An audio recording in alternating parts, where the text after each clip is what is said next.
Hello बच्चों, कैसे हैं। परमपिता परमात्मा से दुआ है जो भी जहाँ है अच्छे से है, पढ़ाई कर रहा है, अच्छी सी पढ़ाई कर रहा है। बच्चों आज हम इलेक्ट्रोकेमिस्ट्री का लेक्चर शुरू करें। लेक्चर है electron lecture 5, electrode and self potential और नर्नस इक्वेशन। लगभग 1 घंटे का ये लेक्चर होगा आज, और इसमें हम बहुत कुछ पढ़ाएंगे आपको। बड़े ध्यान से देखें आप लोग। हम बात करते हैं सेल्फ पोटेंशियल की। हमने बात की थी इलेक्ट्रोड पोटेंशियल की। इलेक्ट्रोड पोटेंशियल की हमने बात की। जब इलेक्ट्रोड पोटेंशियल की बात की थी तो हमने 2 इलेक्ट्रोड चूज की। हमने इलेक्ट्रोड पोटेंशियल की बात की थी, हमने 2 इलेक्ट्रोड चूज किए। एक इलेक्ट्रोड जो हमने चूज किया, इलेक्ट्रोड पोटेंशियल की हमने बात की, तो हमने इलेक्ट्रोड पोटेंशियल चूज किया। एक इलेक्ट्रोड चूज किया जिंक का, तो हमने कहा E note Zn+2 converts into Zn। इसकी पोटेंशियल की वैल्यू हमारे पास -0.76 volt. E note Cu+2 converts into Cu, ये वैल्यू हमारे पास 0.34 वोल्ट। इस तरह हमारे पास हमने इलेक्ट्रोड पोटेंशियल चूज कर ली है, उनकी वैल्यू हमारे पास आई थी 0.76 0.34 वोल्ट। अब इन दोनों इलेक्ट्रोड्स को यूज कर दोनों इलेक्ट्रोड पोटेंशियल को हमने यूज किया। इनको यूज करने के बाद हम एक सेल जनरेट कर रहे हैं। एक जनरेट क्या कर रहे हैं? सेल जनरेट कर रहे हैं दोनों से। तो जो सेल जनरेट करें उस सेल का पोटेंशियल क्या हो, सेल की वोल्टेज क्या हो, ये बात हम निकालना चाह रहे हैं।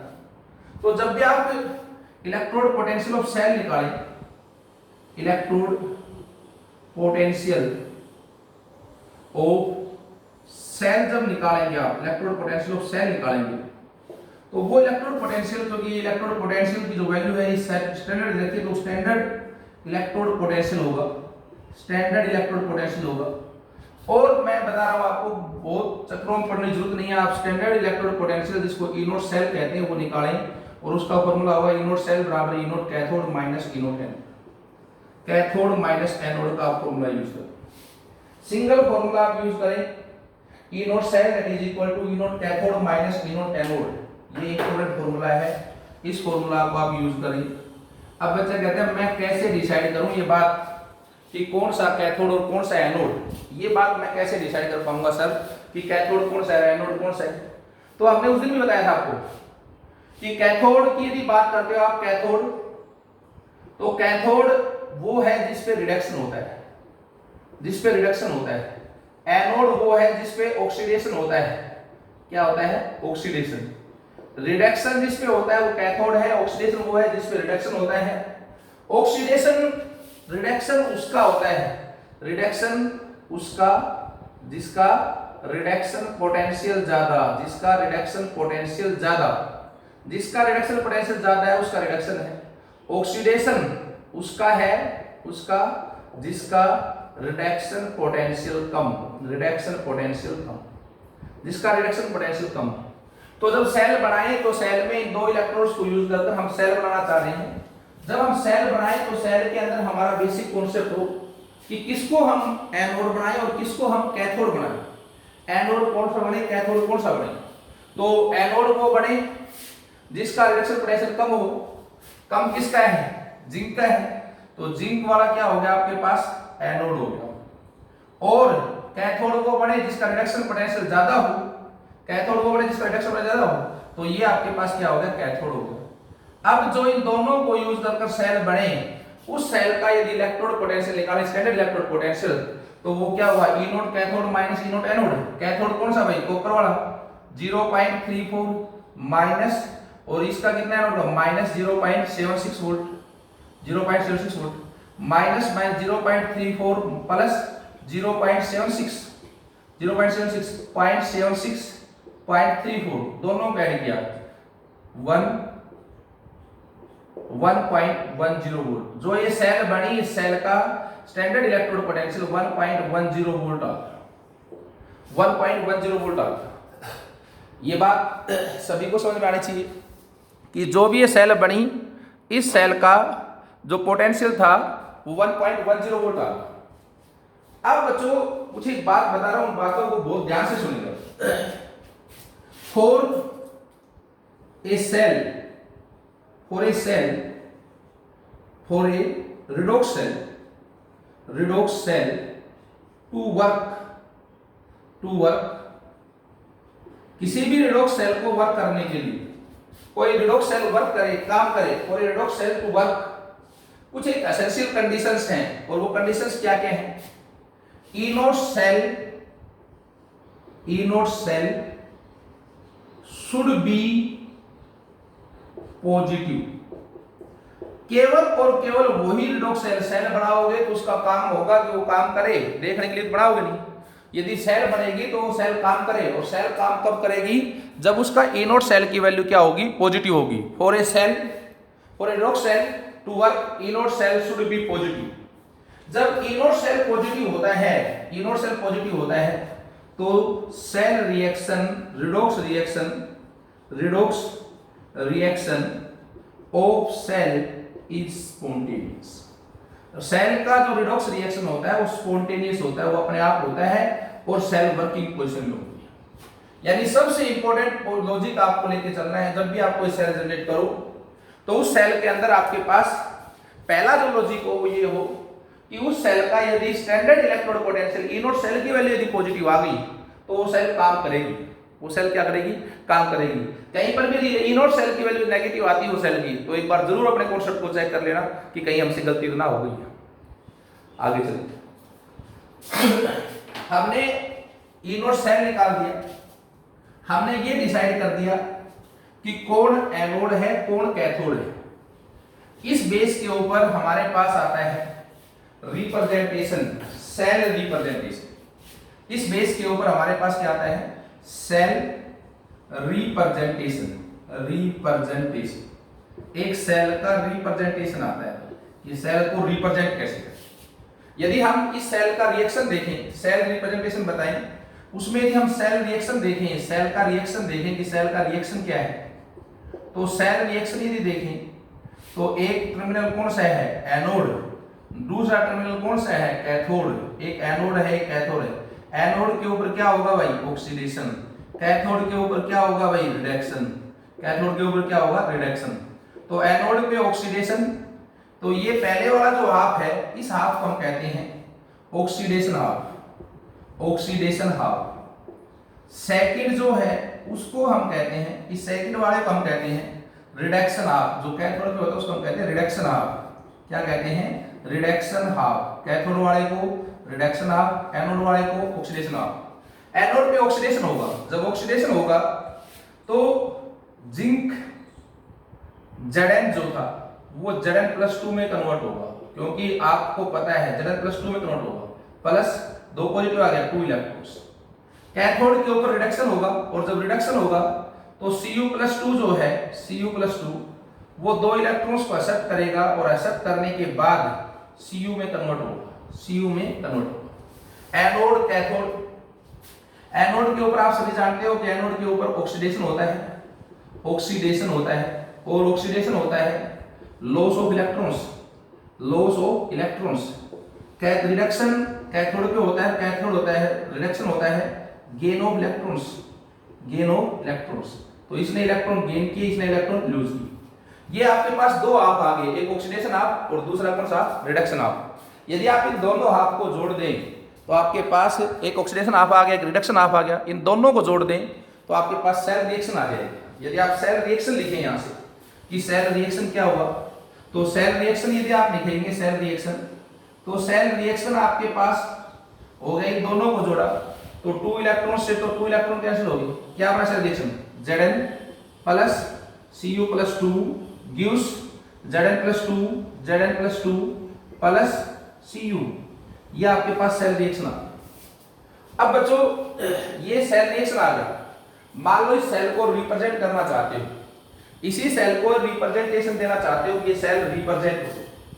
एक पढ़ा लिखा आदमी, इतनी मशक्कत ना करनी पड़े, एक पढ़ा लिखा आदमी ये बात समझ जाए कि एक सेल बनाई है, उस सेल में क्या एनोड है क्या कैथोड है।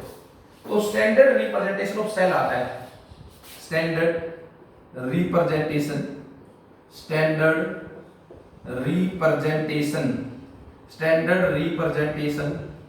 ऑफ सेल यदि आप स्टैंडर्ड रिप्रेजेंटेशन ऑफ सेल की बात करें कि सेल का स्टैंडर्ड रिप्रेजेंटेशन, तो स्टैंडर्ड रिप्रेजेंटेशन ऑफ सेल क्या है, उसके अंदर कहा गया है कि सबसे पहले आप एनोड को लिखें, फिर आप साल्ट ब्रिज का एक सिंबल बनाएं, फिर आप कैथोड को लिखें।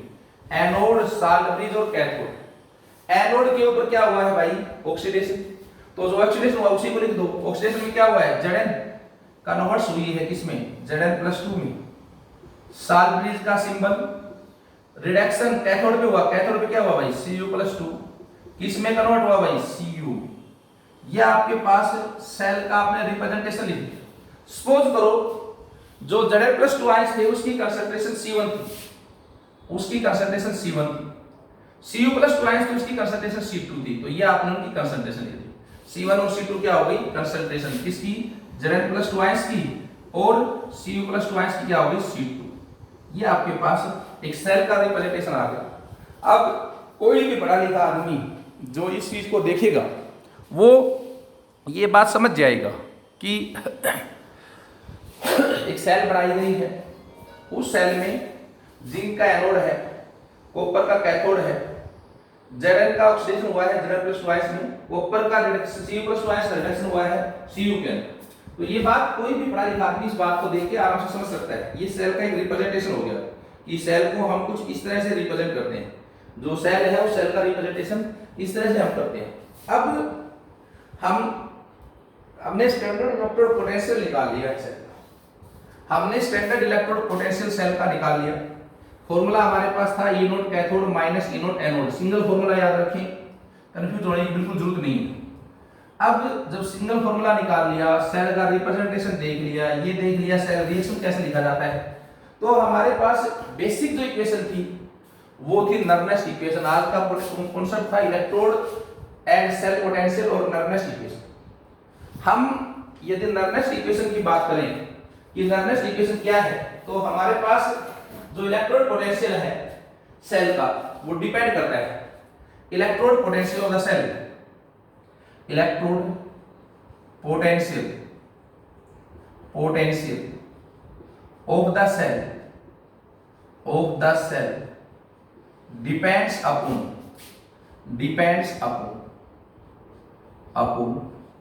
कई फैक्टर्स के ऊपर डिपेंड करता है सेल का इलेक्ट्रोड पोटेंशियल।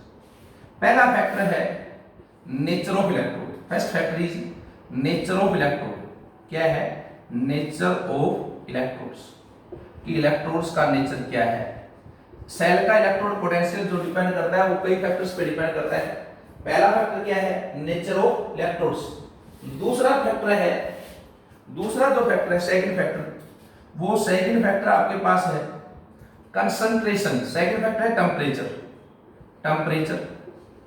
टेम्परेचर, और थर्ड जो फैक्टर है that is third factor is concentration of electrolytic solution, concentration of electrolytic solution. हमने बच्चों तीन फैक्टर्स के ऊपर डिपेंड करता है, nature of electrode, temperature, concentration of electrolytic solution. कि आपने जो इलेक्ट्रोलाइटिक सॉल्यूशन यूज किया है उसकी कंसंट्रेशन क्या है, कंसंट्रेशन ऑफ इलेक्ट्रोलाइटिक सॉल्यूशन। अब हमने इलेक्ट्रोड पोटेंशियल ऑफ सेल निकाला, standard electrode potential of cell निकाला हमने, स्टैंडर्ड इलेक्ट्रोड पोटेंशियल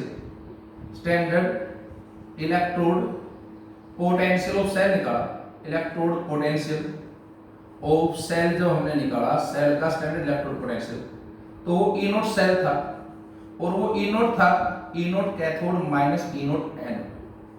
जो स्टैंडर्ड कंडीशन है वो स्टैंडर्ड कंडीशन कहती है कि कंसंट्रेशन फिक्स है, और कंसंट्रेशन फिक्स है कितनी है, 1 मोलर कंसंट्रेशन है। टेम्परेचर भी फिक्स है और वो कितना है 25 डिग्री सेल्सियस और 298 केल्विन। यानी स्टैंडर्ड के अंदर तो कंसंट्रेशन और टेम्परेचर दोनों फिक्स है। स्टैंडर्ड के अंदर क्या क्या फिक्स है, कंसंट्रेशन भी फिक्स है और टेम्परेचर भी फिक्स है। अब यदि हमें नर्नेस्ट इक्वेशन पढ़नी है तो स्टैंडर्ड में फिक्स होगी, तो नर्नेस्ट इक्वेशन की जब हम बात करें, स्टैंडर्ड में याद रखना स्टैंडर्ड के अंदर दोनों चीज फिक्स, कंसंट्रेशन भी फिक्स और टेम्परेचर भी फिक्स।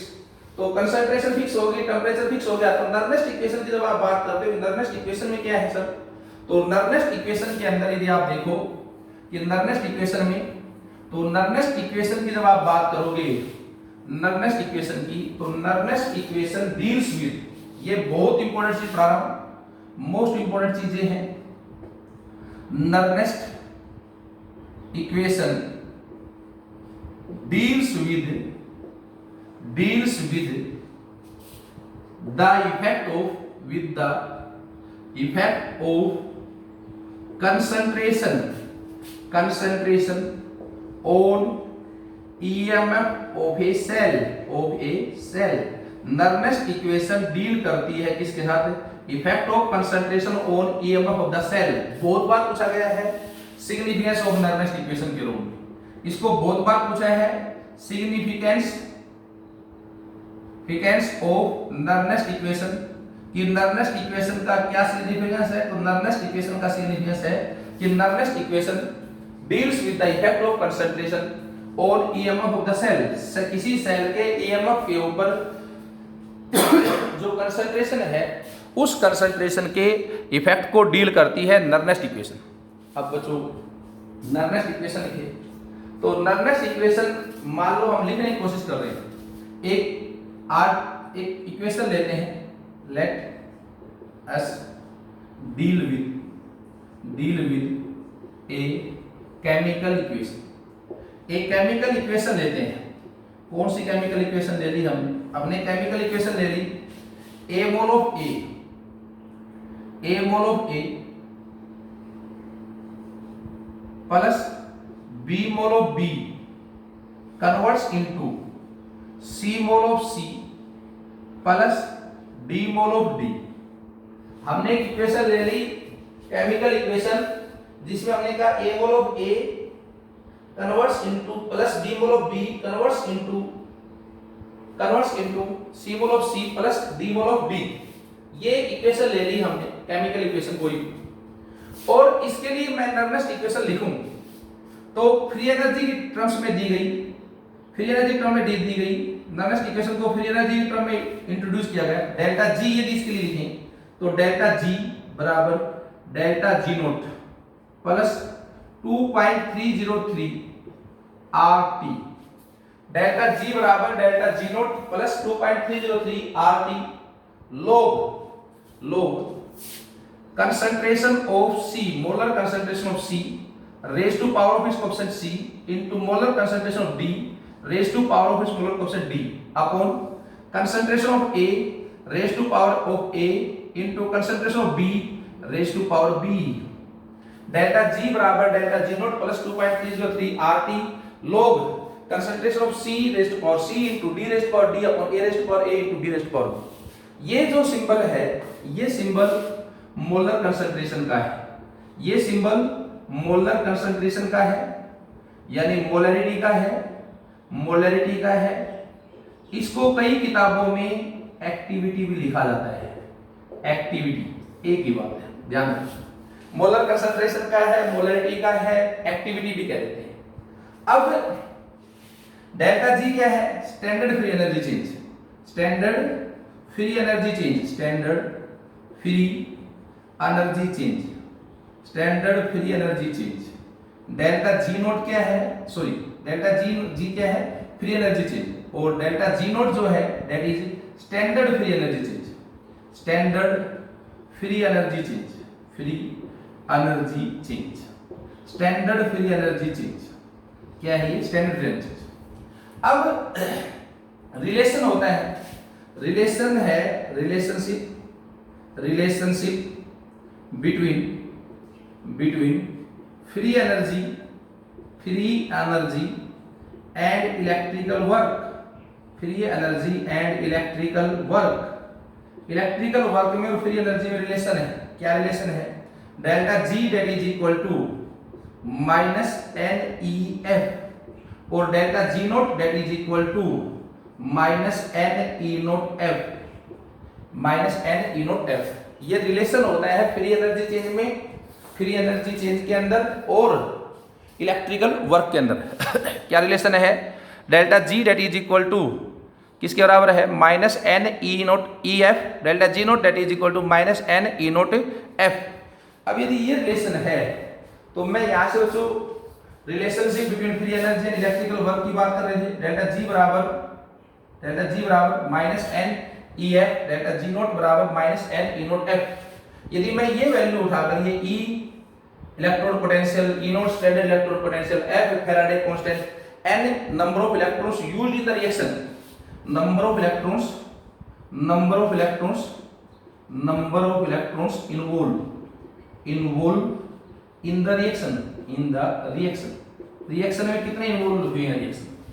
यदि मैं ये पुट करूं सारा, यदि मैं इसको उठाकर यहां पुट करूं इस इक्वेशन में, इस रिलेशन को पुट करूं, इस डेल्टा जी की वैल्यू को पुट करूं, तो हमारे पास क्या आता है बच्चों, डेल्टा जी की यदि मैं वैल्यू पुट करता हूं तो हमारे पास क्या आता है, हमारे पास आ गया डेल्टा जी लिख सकता हूं मैं minus N E F that is equal to minus N E note F plus 2.303 R T log concentration of C raised to power C into concentration of D raised to power D upon concentration of A raised to power A into concentration of B raised to power B।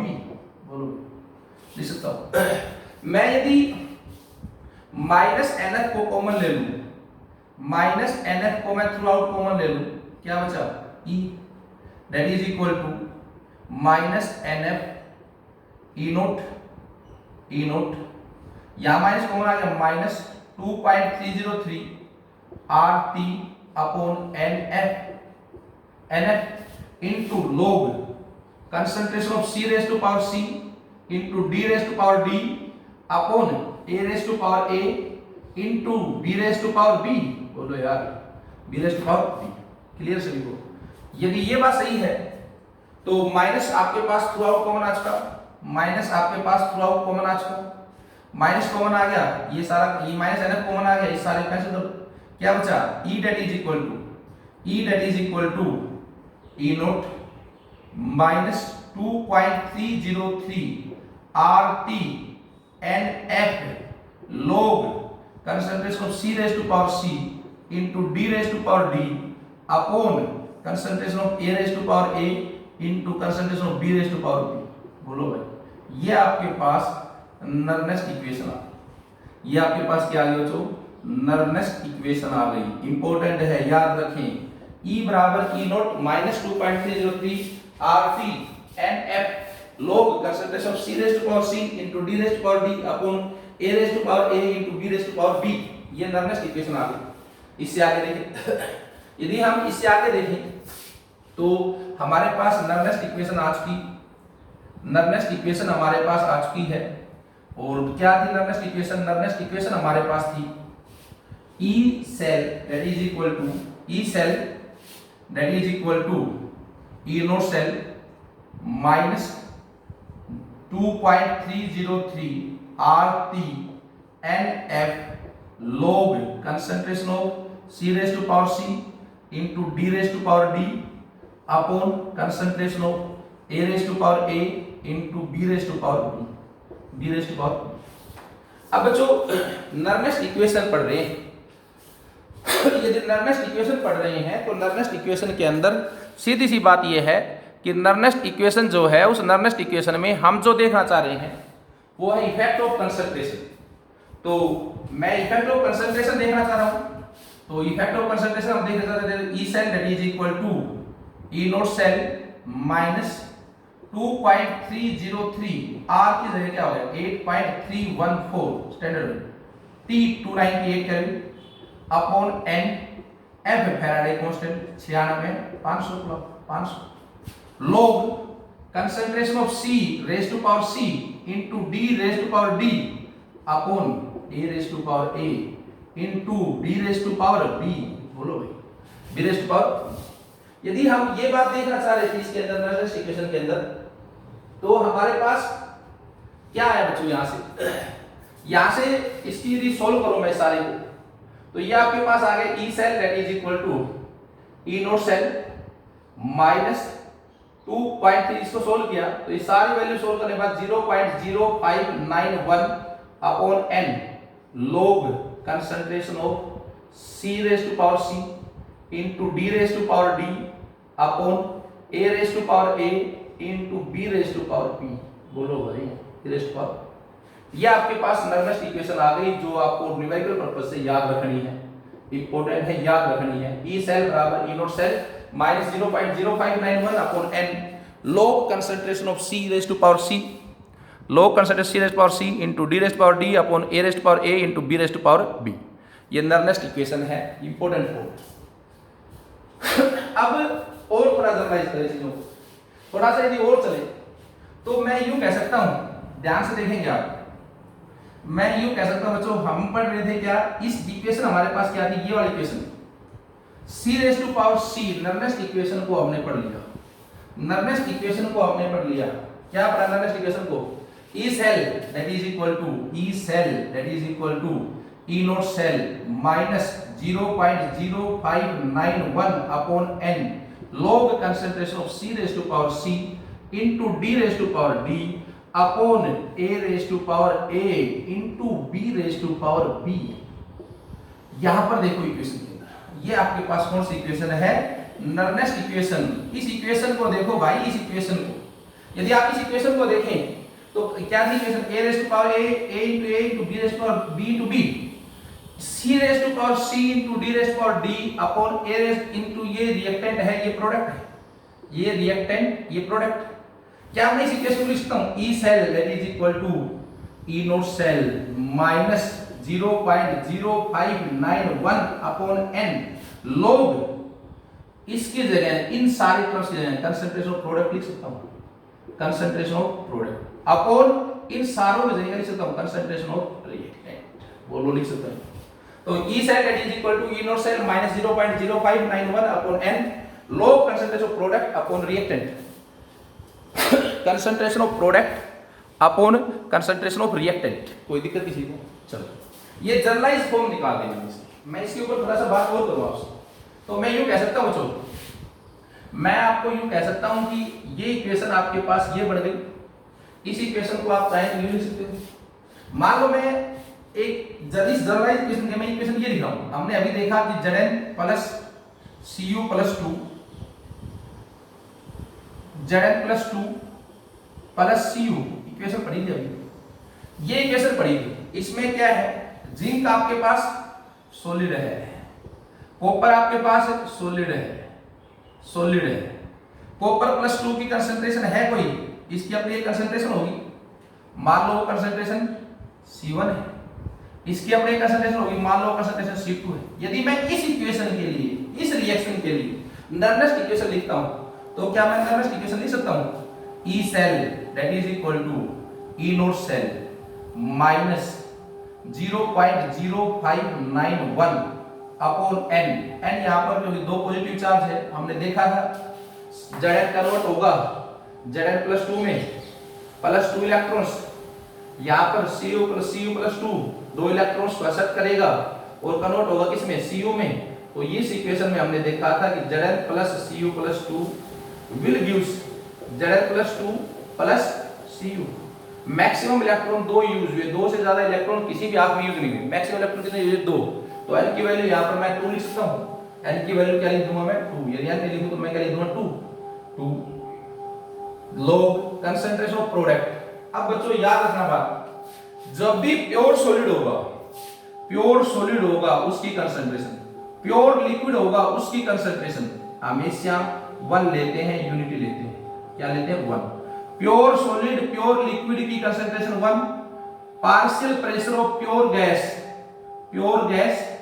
Eight 1 atmosphere पे भी 1 लेते हैं, partial pressure of pure gas at 1 atmosphere भी 1 लेते हैं। Aqueous में और solid liquid में फर्क है, प्योर लिक्विड है तो 1 है, एक्वस स्पीशीज यदि है तो 1 नहीं है। तो यहां पर log कंसंट्रेशन ऑफ, इसकी तो कैंसिल होगी, सॉलिड है, इसकी भी कैंसिल होगी, सॉलिड है। प्रोडक्ट में क्या होगा, Zn plus 2 concentration upon reactant Cu plus 2 की कंसंट्रेशन। तो यहां पर देखो Zn से Zn प्लस 2 बना है, Zn से Zn प्लस 2 बना, क्या हुआ है, ऑक्सीडेशन, ऑक्सीडेशन यानी एनोड। Cu प्लस 2 से Cu बना, रिडक्शन यानी कैथोड। तो इस नर्वस इक्वेशन की एक फॉर्म मैं और भी लिख सकता हूं, और वो फॉर्म आपके पास आ सकती है, क्या आ सकती है वो फॉर्म बच्चों, ध्यान से देखो उस फॉर्म को, वो फॉर्म क्या आ सकती है, वो फॉर्म आ सकती है आपके पास ई सेल बराबर E naught cell minus 0.059 upon 2 लोग, इसको जनरलाइज क्रम में कह सकता हूं, लोग concentration of anode upon concentration of cathode. Generalize Nernst equation आ गई ई सेल बराबर E naught cell minus 0.0591 upon 2 log concentration of anode upon concentration of cathode। ये नर्नेस्ट इक्वेशन है, ये आपको याद रहे, सबको याद रहे, नर्नेस्ट इक्वेशन का ये फॉर्मूला आपको सबको याद रहे। ई सेल बराबर E naught cell minus 0.0591 upon 2 log concentration of anode upon cathode। सभी बच्चों को ये फॉर्मूला जरूर याद। इसके ऊपर बेस्ड क्वेश्चनों का वीडियो भी आ जाएगा। सबसे बड़ी बात पढ़े, सबसे बड़ी बात जो है, आज का दिन बहुत लंबा गैप हो गया, बच्चों से बातें होते बहुत लंबा गैप हो जाता है।